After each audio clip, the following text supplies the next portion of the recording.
Nadhani sote pia tunatambua kwamba wilaya ya Dodoma tarehe 1 mwezi Juni mwaka huu, siku ya Jumatatu, tutakuwa tunapokea mbio za Mwenge wa Uhuru ambazo zitafika katika wilaya hii kupitia kata ya Mtumba, mtaa wa Vikonje B, uwanja wa Compassion.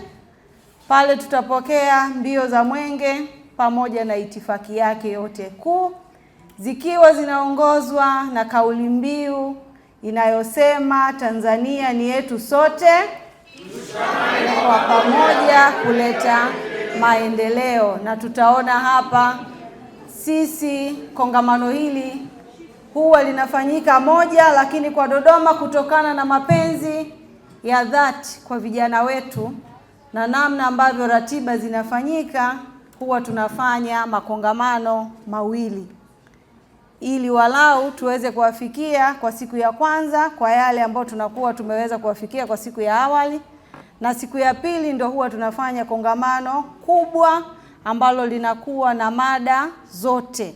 Kwa hivyo ni washukuru kwa nyinyi leo kuwa sehemu ya historia hii ya kongamano hili muhimu na adhimu kwa wilaya yetu ya Dodoma. Tumeweza kupata nafasi ya kushiriki, na kwa upekee naamini tutaendelea kuifaharisha Dodoma. Kongamano hili lina kauli mbiu, na nimefurahi kuona kwamba tayari tulikuwa tunaisema vyema, ninaamini tunaiishi kwa vitendo. Vijana tuwajenge Tanzania ni yetu. Vijana tuyajenge Tanzania ni yetu. Maana vijana tuna lugha zetu pia. Tusipozungumza na zile lugha zetu tunaweza tusielewane.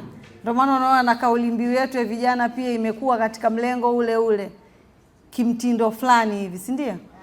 Yaani vijana tuyajenge Tanzania ni yetu. Tukianza kwa hapo tutaona misingi mingi sana. Kwa hiyo kauli mbiu tu yenyewe